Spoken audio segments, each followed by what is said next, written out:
Perfect Dark, one of my favourite first-person shooters from the Nintendo 64 generation, has since had an amazing PC port release. Therefore, since we looked into the classic Goldeneye 007 quite some time ago, I thought it was about time we covered its spiritual successor in a video. So, as usual, we'll be taking a look at some out-of-bounds secrets, developer tricks, and behind the scenes of this masterpiece from Rare, or Rareware as they were known back then. So I do hope you enjoy the video. First of all, we have this little animation that shows Joanna Dark, our character, logging into a computer terminal that leads us to the main menu screen. Just in case you wondered what happened to Joanna's body after the camera enters her head, as you probably expect, the body disappears, and this is the same as when we start each mission. The first time we enter the Carrington Institute on a new save file, Carrington himself shows us around the building. However, I did wonder if he's standing outside waiting for us all this time, and it turns out he is. Kinda creepy, really. Joanna, it's good to see you. Mission 1 begins with possibly one of the most memorable cutscenes from the whole game as we fly through the city, weaving in and out of buildings. I'm not going to do this with every cutscene in the game because it would just take far too long, but I just wanted to show this one in its entirety as it's a good example of how the models move around when the camera switches position from one shot to the next, especially towards the end near the DataDyne building when the ship is constantly swapping sides for the different shots. I find it amazing to see this work when, as a general player watching the scene, you wouldn't necessarily know this was happening.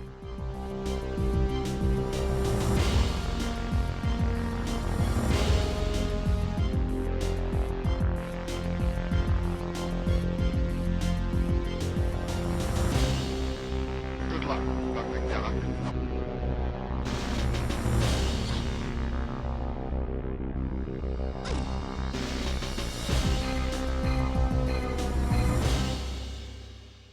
Once the mission begins, if we fly the camera away from the DataDyne building in this direction, we can see that the city from the opening cutscene is out here waiting to be found, which I think is pretty crazy that this can still be loaded and looked at considering it's never seen again. You may notice a lot of the buildings and even some of the vehicles are missing sides to them. This is because during the cutscene we only see certain sides of those models, so there's no point in rendering the side we don't see as it's a waste of resources. We can also find some hidden details that are either very difficult to see or can't be seen at all during the opening cutscene, one of them being this. I'll let you make your own mind up on what this is supposed to read. The lighting on the side of these two buildings seems to be controlled by the camera angle. And my favourite is this sign with someone's face on it. Now I'd guess that this is probably one of the developers, it could even be Martin Hollis, the project leader himself. It's kinda hard to tell. What I love about this is it's not seen on camera normally, so it makes me wonder whether they did this on purpose, expecting someone to eventually find it, or whether they just wanted to have their portrait embedded into the game as a secret for their own amusement. One last thing I wanted to know about this mission is how the DataDyne tower works. If you don't already know, during the mission we take an elevator down to the lower levels. If we fly the camera down on the outside, a separate duplicate city backdrop can be found underneath the top one. It's just you can't normally see it because of the way the culling works. Here it is with the full map visible using a map editor, which I'll leave a link to along with other links in the description. One feature we looked at during the Goldeneye video was the weapons themselves and how much a Bond was hidden off camera during general gameplay. No surprise really that Perfect Dark is very similar to Goldeneye, with only being able to see Joanna's arms and nothing more. A couple of instances that did catch me slightly off guard were the unarmed mode, in which Joanna's hands are just hidden out of shot with her fingers extended, and whilst using the horizon scanner, if we remove the overlay, its model is hidden off camera.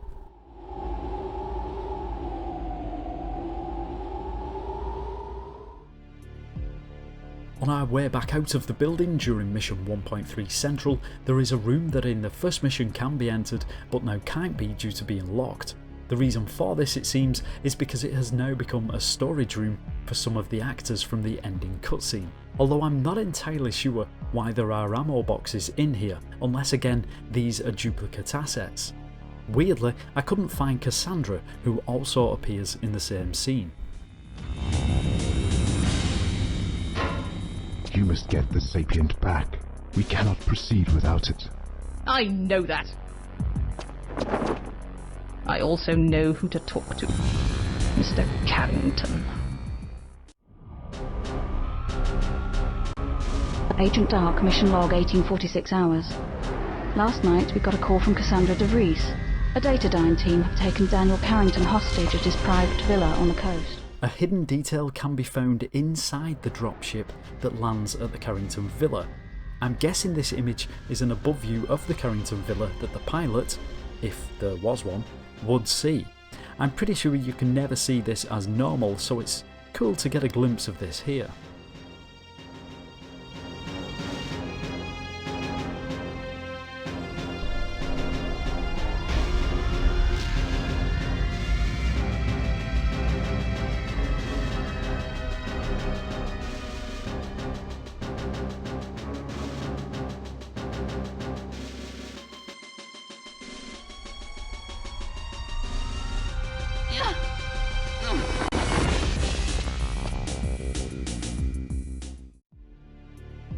There really is so much I could talk about during Mission 3 Chicago, it could have its own entire video, especially when it comes to unsolved mysteries such as the ghost in the Pond Punk bar. However, I'm just going to show an oddity to do with the Pond Punk sign.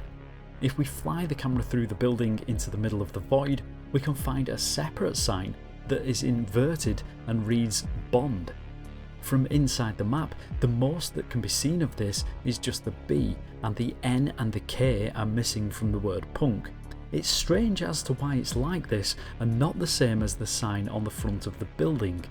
Could it be a reference to Bond? James Bond.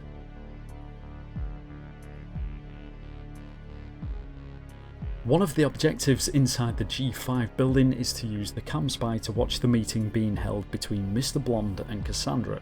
The room is always locked and can't be entered at any point, so myself and it seems others were curious to find out what is in here before sending the cam spy in and activating the cutscene.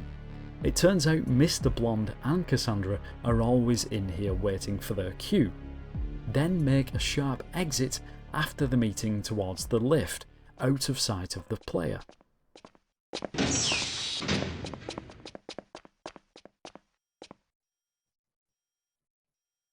Before using the door decoder on the panel that unlocks the safe, if we take the camera inside the safe, we can find this is where the door decoder is held, which kind of makes sense really, being you can't normally see inside here without using it.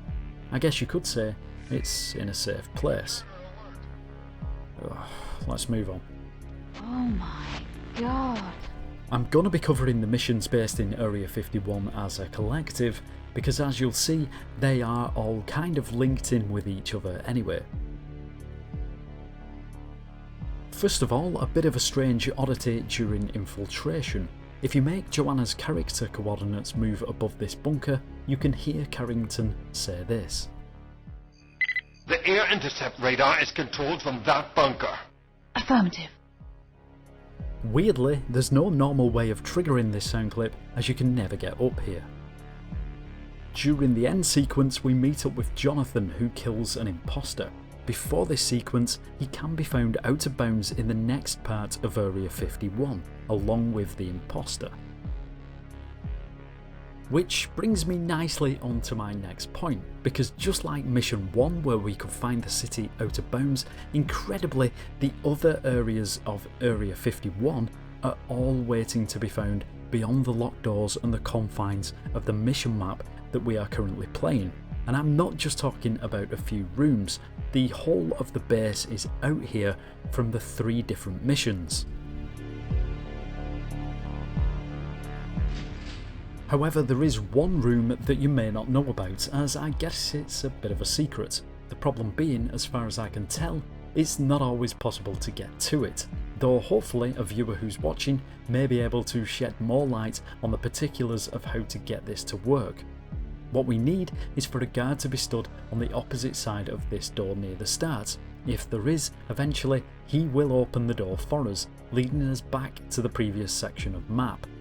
Then all we need to do is head for the lift, which takes us up to a floor previously inaccessible, with a room that contains a phoenix, and a view over the outside of Area 51.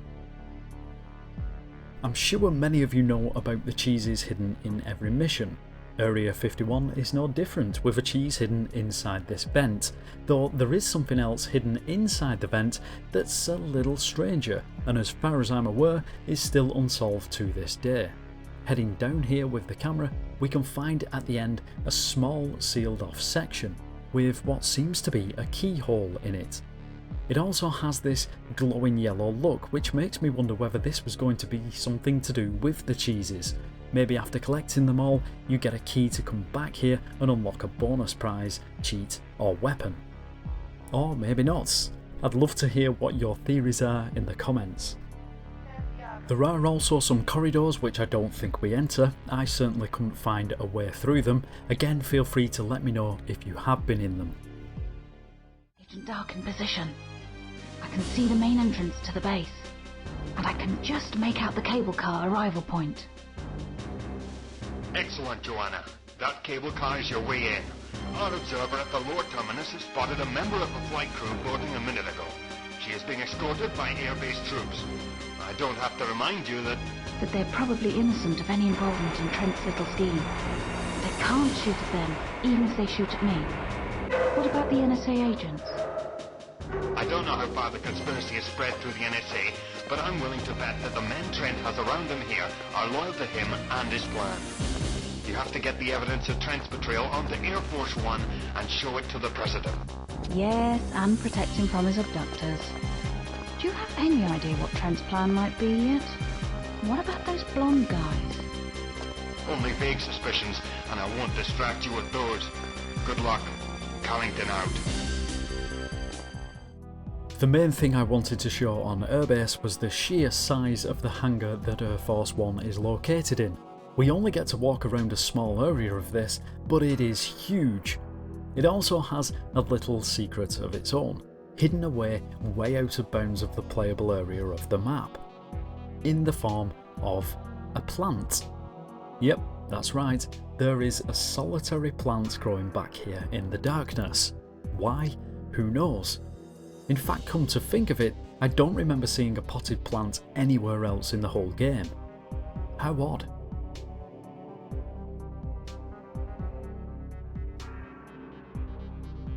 Just in case anyone wanted to see what it would look like if we looked back into the level from the outside whilst on Air Force One, here is a rough idea for you.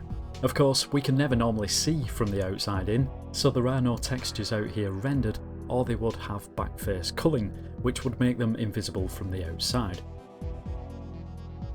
Something, or someone I should say, that I found way out of camera shot during the cutscene of the Skedar ship boarding is Joanna. I guess this must be her default position when waiting to enter a cutscene during the mission. The reason you can't normally see her is because she's so far away from the normal camera shot, she doesn't enter the draw distance parameters.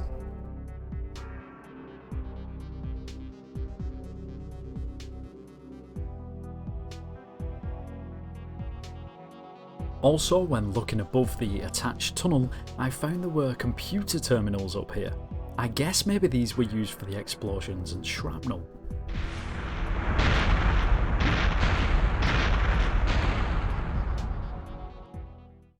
Elvis!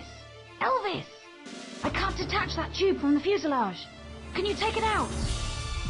Piece of cake, Joanna. What's this?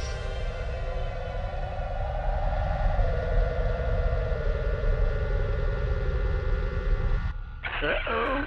Watch what? Will you stop playing around and shoot? Out of options. Joanne, brace yourself for impact.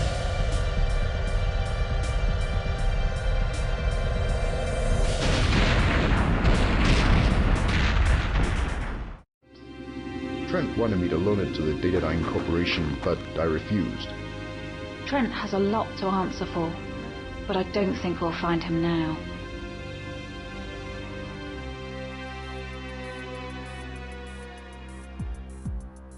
You have failed, Easton. You are a flawed device, and we need you no longer. Just try it, you Scandinavian freak!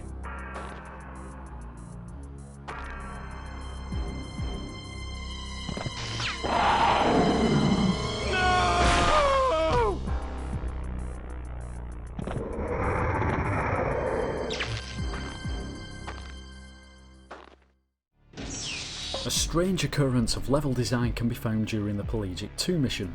These two DataDyne shields totally block something from view.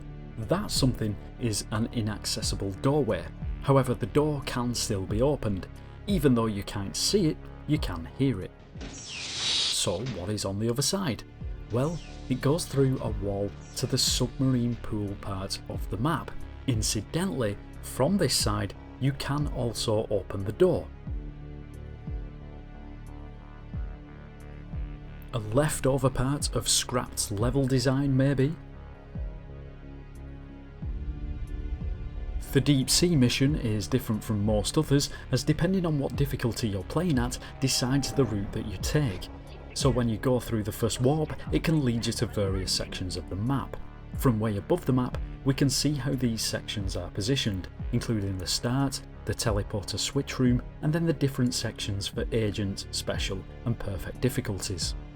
Also, I thought this was a good time to show how characters spawn into the maps. Usually this can't be done, as enemies won't spawn in shot of the camera, though in some areas there are set spawn locations where it doesn't seem to matter. This is also the same during the cutscenes. Notice how rather than just appearing, there seems to be a flash fading, almost giving the sense of spawning into a virtual world. Back in the Carrington Institute, as it's attacked by the Skedar army, during the cutscene, the door which was previously locked is now opened and leads to an outside balcony. This is where we can find the cheese for the mission, but also another locked door. Just in case you were wondering, there is nothing back here, but I guess it leaves an opportunity to be used in the eagerly awaited sequel Perfect Dark game, if it ever comes. An interesting occurrence can happen when playing the attack ship mission. In the room that has the controls for the hangar doors, there is a section that contains a motionless Skedar. Usually, this would be locked off, as it doesn't lead anywhere but to space. However, sometimes you can reach this small locked off room depending on the actions of the other Skedar that is in the control room. In one strange instance that I caught on camera, it opened the doors and then fell underneath the map.